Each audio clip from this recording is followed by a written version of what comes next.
को बधाई देना चाहेंगे क्योंकि हमारा ये जो प्लेटफॉर्म है वो 9 साल पूरे कर रहा है, सीएनबीसी बाजार।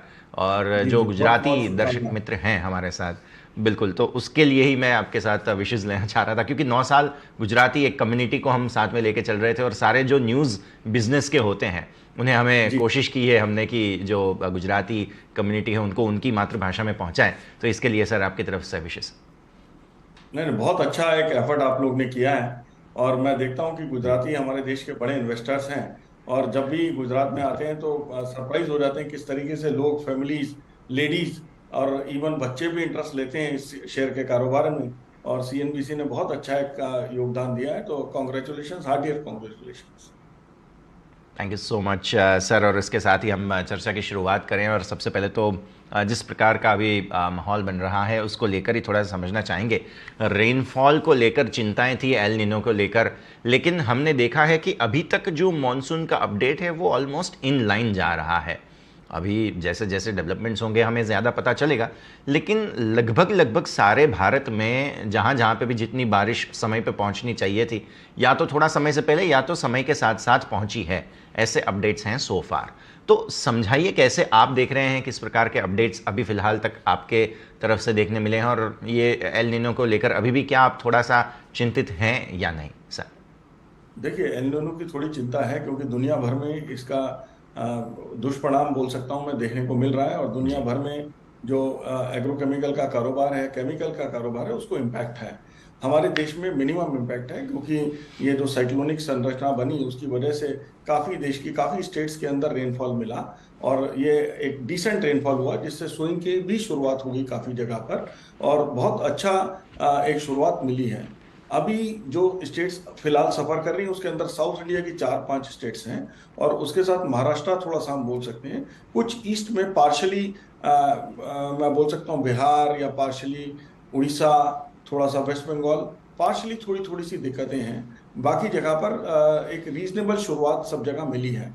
तो मैं बोल सकता हूँ अब तक मिक्स माहौल है। और इस मिक्स माहौल में जो नॉर्थ इंडिया है, या even waste India, central India, इसके अंदर अच्छी स्विंग की शुरुआत हुई है और अच्छा सीजन की शुरुआत टेक ऑफ हो गया है।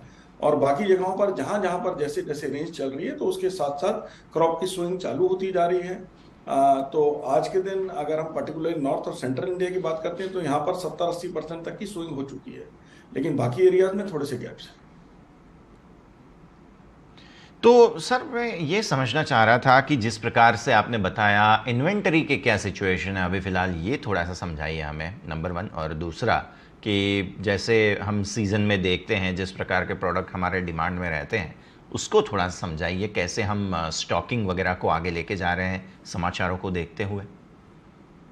देखिए, थोड़ा सा कॉशियस रहने वाला सीजन है। सीजन के अंदर हम्म। जो इन्वेंट्रीज थी मार्केट के अंदर, बहुत ज्यादा इन्वेंट्री नहीं है। जो इन्वेंट्री है कंपनीज ने ही उस इन्वेंट्री को मार्केट के अंदर देना है क्योंकि सब लोग बड़े कॉशियस हैं। हम्म। क्योंकि उथल पुथल पूरे इंटरनेशनल कारोबार में चल रही है, उसकी न्यूज मार्केट में है। तो डीलर लेवल पर कॉन्फिडेंस बहुत कम है, कोई भी एडवांस में माल लगाना चाहता नहीं है। तो मार्केट की रिक्वायरमेंट्स के हिसाब से या सीजन के हिसाब से सब लोग माल धीरे धीरे से ले रहे हैं। तो बहुत बड़ा प्लेसमेंट मार्केट में नहीं हो रहा है। लेकिन फिर भी हर्बिसाइड्स की सेल अच्छे से शुरुआत हो चुकी है काफी एरियाज में। क्योंकि सबसे पहले गन्ने का स्विंग कंप्लीट हुआ, फिर अभी कॉटन का, और अब सोयाबीन का। तो इसके अंदर चालू हो चुका है। नॉर्थ इंडिया के अंदर पैडी की भी शुरुआत हो चुकी है क्योंकि ट्रांसप्लांटेशन काफी कुछ पंजाब हरियाणा ने 80-90% तक कंप्लीट कर लिया, वहीं यूपी ने लगभग 50% तक। ईस्टर्न यूपी थोड़ा सा डिले है लेकिन धीरे धीरे कैचअप कर रहा है। तो इनके भी हर्बिसाइड्स की डिमांड चालू हो चुकी है। और थोड़ा थोड़ा सा इंटरेस्ट अब इंसेक्टिसाइड और फंजीसाइड की तरफ भी आने लगा है। तो मार्केट का रुझान है। जहां तक आपने कंपनी की इन्वेंट्री की बात की है तो हम लोग अपनी इन्वेंट्री को कुछ कम करने में सक्सेस हुए हैं। लगभग 20% तक हम अपने इन्वेंट्री को रिड्यूस कर पाए हैं इस क्वार्टर में। और मुझे लगता है कि आने वाले क्वार्टर में एक बार फिर से हम 20-25% का इन्वेंट्री कम कर पाएंगे। बहुत अच्छे से अग्रवाल साहब आपने समझाया। और जिस प्रकार से ये रॉ मटेरियल का भी एक चैलेंज था उसके प्राइसेस को लेकर, और उसके बावजूद भी आप इसे और कम इन्वेंटरीज को कर पाए हैं, तो ये एक अच्छी बात है। लेकिन अब ये जो प्राइसेस हैं रॉ मटेरियल के, उसके ट्रेंड के बारे में समझाइए, कितना परिवर्तन, सुधार जो है वो हुआ है, नहीं हुआ है? और इसको देखते हुए क्या आपने कोई प्रोडक्ट्स में प्राइस कट वगैरह अभी सीज़न को देखते हुए आपने इम्प्लीमेंट किए हैं? जी, मार्केट बहुत क्राइसिस में है इस वक्त। उसकी वजह से जी। अब काफी जगह हम देख रहे हैं कि प्राइसेस गिर रहे हैं, खासतौर से केमिकल सेक्टर के अंदर बहुत ज्यादा प्रभाव है और इंटरनेशनल मार्केट बहुत डाउन है, इसका लगभग 10 से 15%, कुछ कुछ जगह पर 20% या कुछ जगह पर उससे भी ज्यादा का प्रभाव आया है। और सो ही मार्केट के अंदर भी पास ऑन होना शुरू हो गया है। तो मार्केट को देखते हुए, मार्केट के हिसाब से जो प्राइसेस में ट्रेंड आ रहा है उसके हिसाब से मार्केट में पास ऑन हो रहे हैं प्राइसेस। और ऑलरेडी 10 से 15% कुछ चीजों के प्राइस घटे हैं और कुछ चीज के उससे ज्यादा भी घटे हैं। तो मैं कह सकता हूँ कि एग्रोकेमिकल इस बार किसान को थोड़े सस्ते मिलने वाले हैं। थोड़ा सा दाम कम हुआ है इनका, क्योंकि जिस तरीके से कॉस्टिंग्स कम हुई हैं या रॉ मटेरियल के दाम कम हुए हैं, उसका इम्पैक्ट है बाजार। Definitely sir. इसके अलावा 7 तारीख को हमें ऐसे जून में समाचार मिले थे कि एक प्रोडक्ट है हमारा सब्सटीट्यूटेड पैराजोल, जो डेरिवेटिव्स और इंसेक्टिसाइड्स एंड फंगिसाइड्स है उसके लिए, और 20 साल का ये पेटेंट रहा है। तो हाल ही में जो नए प्रोडक्ट्स हैं उनका कैसा परफॉर्मेंस है ये बताइए, और ये जो पेटेंट नया मिला है हमें, इसमें किस प्रकार के वैल्यू एडिशन की आप एक्सपेक्टेशन कर रहे हैं सर? हम लोग अलग अलग टाइप के इन्वेंशंस करते हैं और उनके लिए जी। पैटेंट्स फाइल करते हैं। तो हम लोग मेन 3 क्षेत्र में पैटेंट्स फाइल करते हैं। सबसे पहला क्षेत्र रहता है हमारा बैकवर्ड इंटीग्रेशन का, जहां पर हम रॉ मटेरियल बना रहे हैं और रॉ मटेरियल के साथ साथ हम लोग कुछ नए टेक्निकल्स भी बनाने की कोशिश कर रहे हैं जापानीज कोलैबोरेशन में। और मुझे लगता है कि ये वाला जो पैटेंट है जापानीज कोलैबोरेशन वाला पैटेंट है, जो कि हमारे जेबी के माध्यम से हमें मिला है। तो बड़ा इंटरेस्टिंग प्रोडक्ट है। और उसके अलावा जो सेकंड हम लोग काम करते हैं, वो सेकंड हम काम करते हैं, वो कुछ फॉर्मुलेशंस नए डेवलप करते हैं, उसमें भी पैटेंट लेने की कोशिश करते हैं, क्योंकि उनमें यूनिकनेस रहती है और किसान को उसका ज्यादा एडवांटेज मिलता है। क्योंकि मेरा यह मानना है कि जो कंज्यूमर है, अभी वो सॉल्यूशन चाहता है, प्रोडक्ट नहीं देखता। अगर आप उसको ज्यादा बेहतर सॉल्यूशन दे सकते हैं और एक दवा में ज्यादा जो रोग एक बार लगे हुए उन सबकी रोकथाम कर सकते हैं, तो उसको ज्यादा अप्रिशिएट करता है। तो उस टाइप के भी हम लोग पैटेंट फाइल करते हैं। उसके अलावा बायोलॉजिकल सेगमेंट में भी अभी कंपनी इंटरेस्ट ले रही है और अपने पैटेंट्स फाइल कर रही है। तो लगातार हम लोग पैटेंट फाइल कर रहे हैं। पैटेंट आने में और प्रोडक्ट आने में थोड़ा सा टाइम गैप रहता है। कई बार प्रोडक्ट पहले लॉन्च हो जाता है, पैटेंट बाद में आता है, और कई बार पैटेंट पहले आ जाता है, प्रोडक्ट बाद में लॉन्च होता है, क्योंकि हमारे पास रजिस्ट्रेशन का भी एक प्रोसेस रहता है। जब हम पेटेंट्स फाइल करते हैं इन प्रोडक्ट्स का, तो हमारा एक आइडिया रहता है कि 40-50 करोड़ का मिनिमम मार्केट शेयर मिलना चाहिए और लॉन्ग रन में वो 200-300 करोड़ तक जाना चाहिए। तो सभी ये बड़े प्रोडक्ट्स रहते हैं और कमर्शलाइज हर प्रोडक्ट को उतनी बराबर सक्सेस नहीं मिलती, लेकिन फिर भी एक आइडिया रहता है कि हम लोग बड़ा काम करें और इन प्रोडक्ट्स को बड़ा बनाएं, इसीलिए पेटेंट्स की एप्लीकेशन डाली जाती है। तो मैं उम्मीद करता हूं कि आने वाले वक्तों में ये प्रोडक्ट बड़ा सपोर्टिव रहेगा कंपनी के लिए। डेफिनेटली सर, बहुत अच्छे से और सरल भाषा में आप समझा रहे हैं। सारे इन्वेस्टर्स जो है वो अच्छे से सारी बातें समझ पाएंगे। एक बात मैं रेवेन्यू ग्रोथ के लेकर मैं पूछना चाहूँगा, क्योंकि FY24 को लेकर हमने 10 से 12% के हिसाब से थोड़ा सा आपने जो बात की है, इसको थोड़ा सा समझाइए। किस प्रोडक्ट्स के साथ आप ज़्यादा आगे बढ़ रहे हैं, नए प्रोडक्ट्स को कैसे देख रहे हैं, और एग्जिस्टिंग जो हमारे प्रोडक्ट्स हैं किस प्रकार का रेवेन्यू मिक्स में कोई परिवर्तन आप एक्सपेक्ट कर रहे हैं इस साल?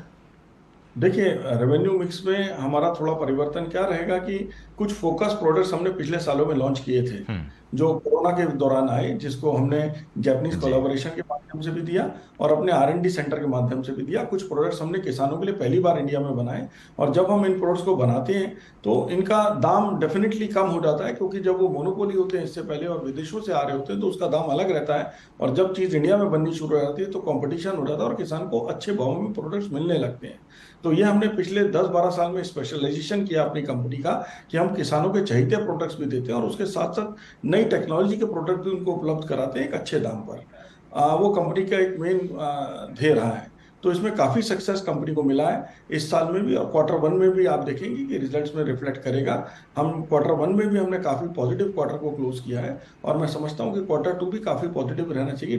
जबकि चैलेंजेस हैं, एक तरफ से दाम घट रहा है, दूसरी तरफ मार्केट का रुझान मिक्स्ड है, क्योंकि लोग घबरा रहे हैं सीजन को देखते हुए। लेकिन उसके बावजूद मुझे ऐसा लगता है कि हमारा सेकंड क्वार्टर भी काफी पॉजिटिव रहना चाहिए।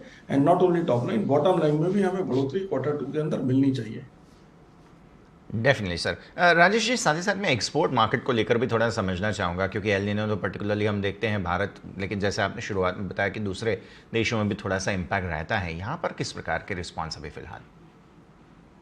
फूड मार्केट की भी अभी थोड़ी हालत टाइट है। खासतौर से साउथ अमेरिका अमेरिका डिमांड बिल्कुल नहीं है। अफ्रीका के अंदर भी हाई प्राइस के स्टॉक हैं। वहीं यूरोप में भी सिमिलर सिचुएशंस हैं, क्योंकि एल नीनो से सब लोग घबराए हुए हैं। और मार्केट, क्योंकि इंटरनेशनल मार्केट डाउन है, जब चाइना डाउन हो गया, इंटरनेशनल मार्केट डाउन हो गया, तो उसका प्रभाव सब जगह देखने को मिल रहा है। तो डिमांड थोड़ी स्लो है, लेकिन मुझे ऐसा लगता है कि हम लोग इस क्षेत्र में भी मेकअप कर पाएंगे। लास्ट ईयर हमने थोड़ा एक्सपोर्ट में हिट लिया था, लेकिन इस साल हमारा डबल करने का लक्ष्य था और टीम इन लाइन काम कर रही है। मुझे ऐसा लगता है कि हम जो हमने लक्ष्य रखा है इस बार की 200 करोड़ के करीब पहुंचेंगे। डेफिनेटली हमें पहुंचना चाहिए एक्सपोर्ट के अंदर भी 200 करोड़।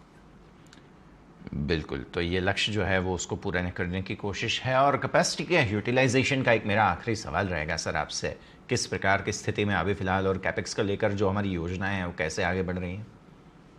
देखिए, योजनाओं को हमने कहीं भी ब्रेक नहीं लगाया है। हमारी जो योजनाएं हैं उस पर हम जी। लगातार काम कर रहे हैं, क्योंकि मेरा यह मानना है कि जो सिनेरियो आज का वो हम्म। टेम्परेरी सिनेरियो है, जहां पर बहुत सारे प्रोडक्ट्स के दाम ऑल टाइम लो के नजदीक आ गए हैं। लेकिन ये एक साइकिल है जो इसके अंदर फिर से इंप्रूवमेंट आना, फिर से ऊपर जाएगा, फिर से सब कुछ अच्छा होगा। लेकिन यस, अभी हमारा बिल्कुल। फोकस है कि अपनी इन्वेंट्रीज को कम करना है। तो जैसे भी जिन चीजों को हम बना जी। सकते हैं, जितने रॉ मटेरियल्स को इस्तेमाल कर सकते हैं, उनको बनाकर, प्रोडक्ट बनाकर उसको मार्केट में डालने की कोशिश कर रहे हैं। और ये जो सीजन है जुलाई और अगस्त का, एक पीक सीजन रहने वाला है, क्योंकि बरसात आएगी कैसे भी और सोइंग हुई हो रही है, तो डेफिनेटली माल तो बिकना ही है। तो उसकी पूरी तैयारी में है हम लोग, और बाजार में पूरे फोकस के साथ हम इन मटेरियल्स को डालेंगे, जिससे कि अपनी इन्वेंट्री को कम कर सकें और जो यूटिलाइजेशन है उसको मैक्सिमम तरीके से इस्तेमाल कर सकें और यूटिलाइज करें अपने प्लांट्स को। तो अभी फॉर्मुलेशन जो कैपेसिटी बिल्कुल। है हमारी, यूटिलाइजेशन चल रही है, और टेक्निकल की भी जो कैपेसिटी है वो 60-70% तक यूटिलाइज हो रही है। डेफिनेटली सर, तो इन सारे मुद्दों पर ज़रूर हम नज़र रखेंगे। बहुत बहुत शुक्रिया राजेश जी आपका हमारे साथ जुड़ने के लिए और यार सारी बातचीत में हमारे साथ जुड़ने के लिए। Thank you sir.